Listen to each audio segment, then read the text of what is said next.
Bonjour et bienvenue à ce webinaire consacré à la nouvelle classification des maladies parodontales. Je suis Jean-Nicolas Hasson. J'ai fait mes études de spécialité à l'University of Southern California à Los Angeles. J'exerce la parodontie depuis plus de 40 ans. Je vais vous donner une présentation réduite mais utile de cette classification récente. Nous avions jusque-là une classification descriptive, c'est-à-dire basée sur la description de la cause supposée, en l'occurrence bactérienne. Cette dernière a montré ses insuffisances en pratique. Elle est ici remplacée par classification thérapeutique basée sur le traitement et sur le résultat possible envisageable. Vous comprendrez par cette présentation son importance dans l'établissement d'un traitement optimal et de sa maintenance à long terme.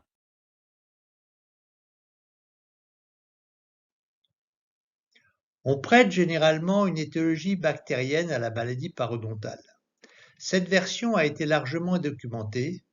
Dans le cas particulier illustré ici, présentant une destruction incisive et molaire, appelée autrefois parodontite aiguë juvénile, une espèce bactérienne particulière, l'Actinomyces actinomycetem comitans, avait été identifiée comme seul agent causal de la parodontolyse.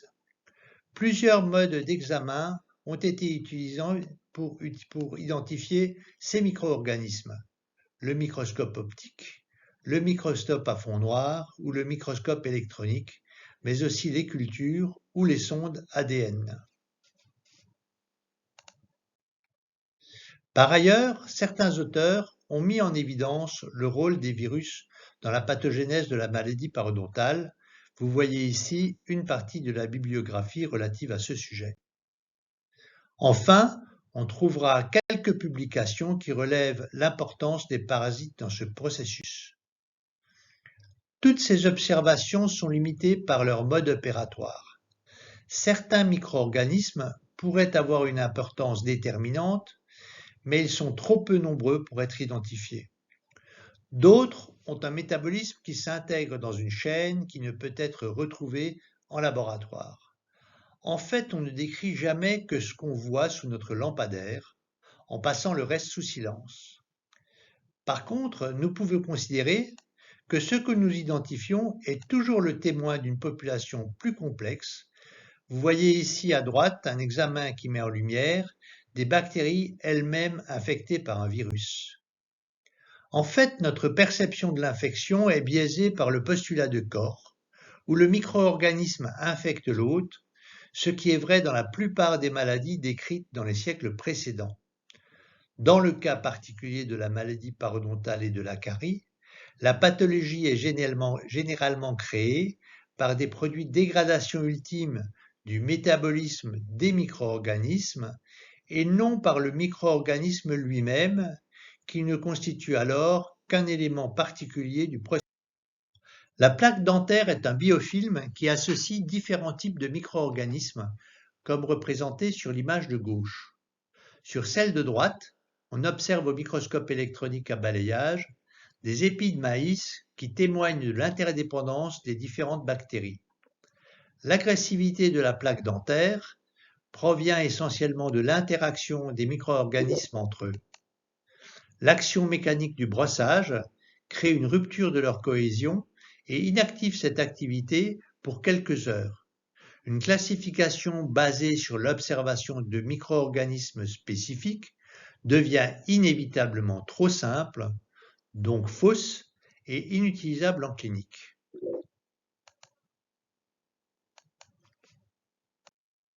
Certaines pathologies ont déjà donné lieu à des classifications thérapeutiques, c'est-à-dire que l'observation clinique se substitue aux sciences fondamentales. Dans le cas de la classification des récessions gingivales, celle de Queiro permet d'estimer les résultats potentiels et les risques opératoires liés à une condition clinique particulière.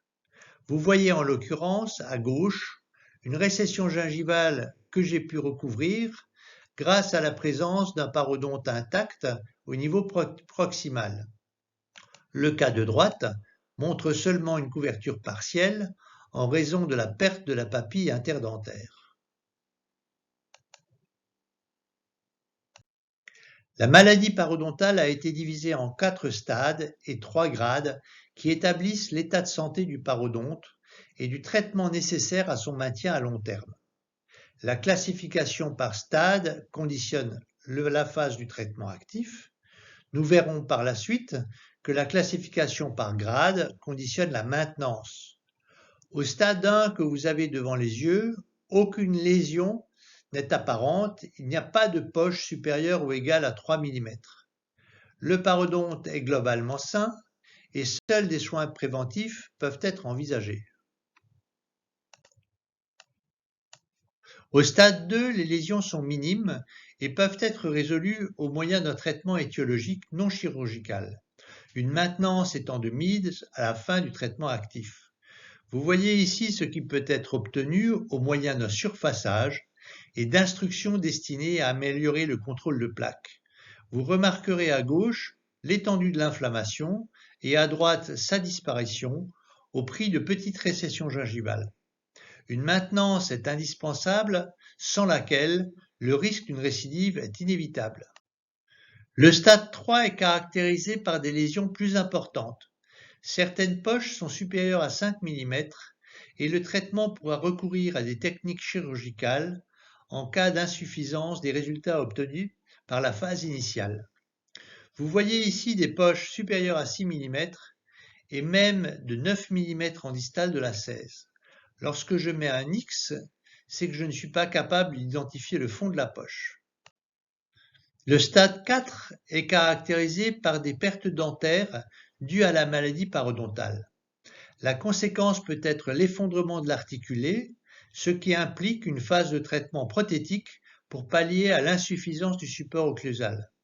Ce cas montre une dégradation terminale qui se traduit aussi par l'aspiration d'un diastème interincisif.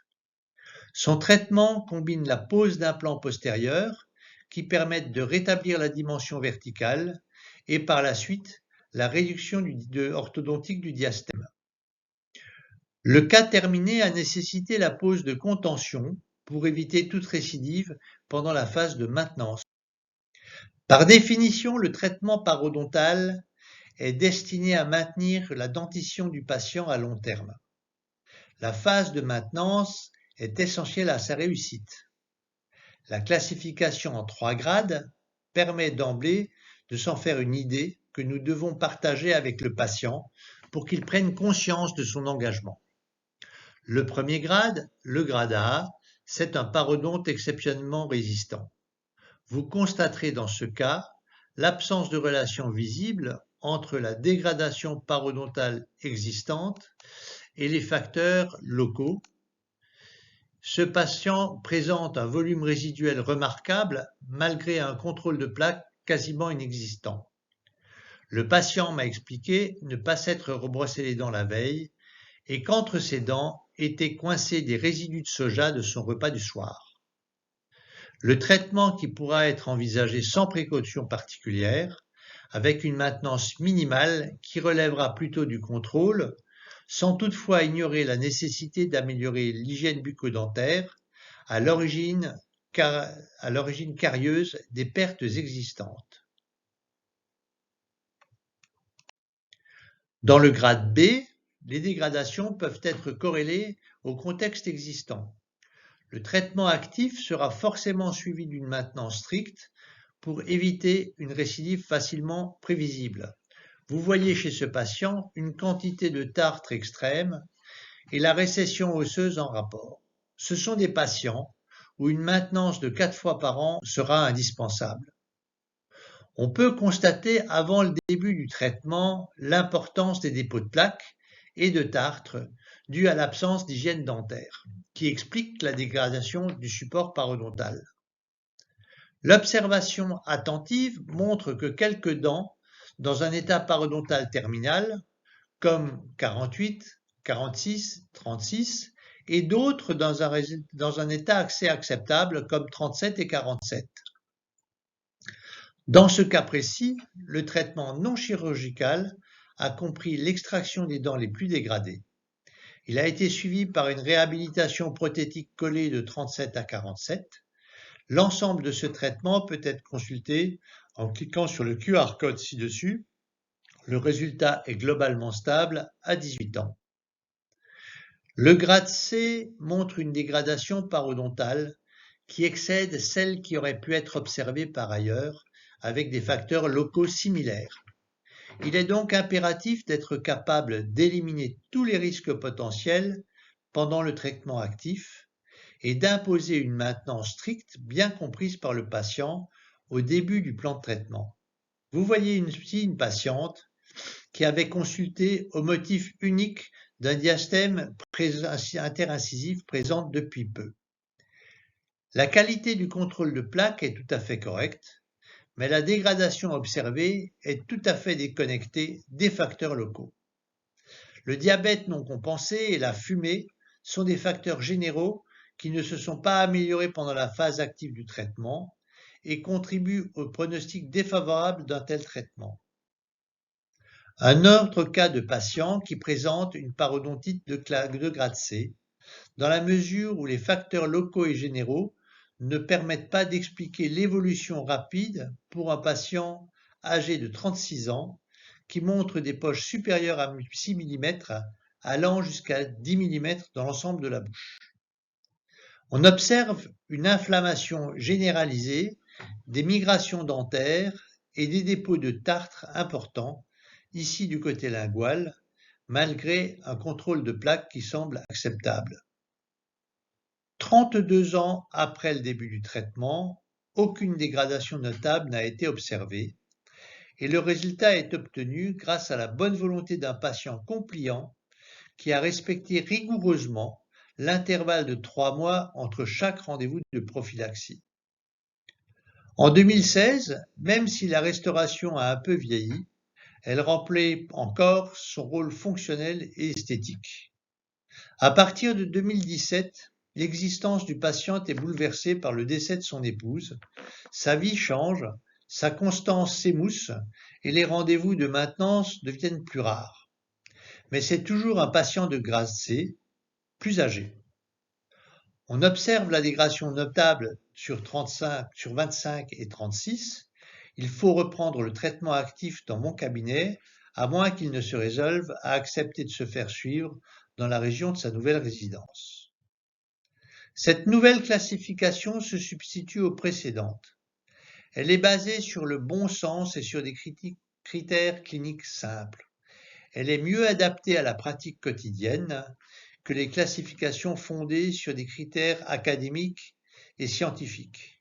Elle répond plus efficacement au diagnostic des cas à risque pour lesquels les alternatives les plus sûres doivent être. Une classification se veut par essence exhaustive et le texte original de celle-là n'échappe pas à la règle. La présentation que je viens de faire se consacre à l'essentiel de notre pratique quotidienne afin de rendre cette classification vraiment utile.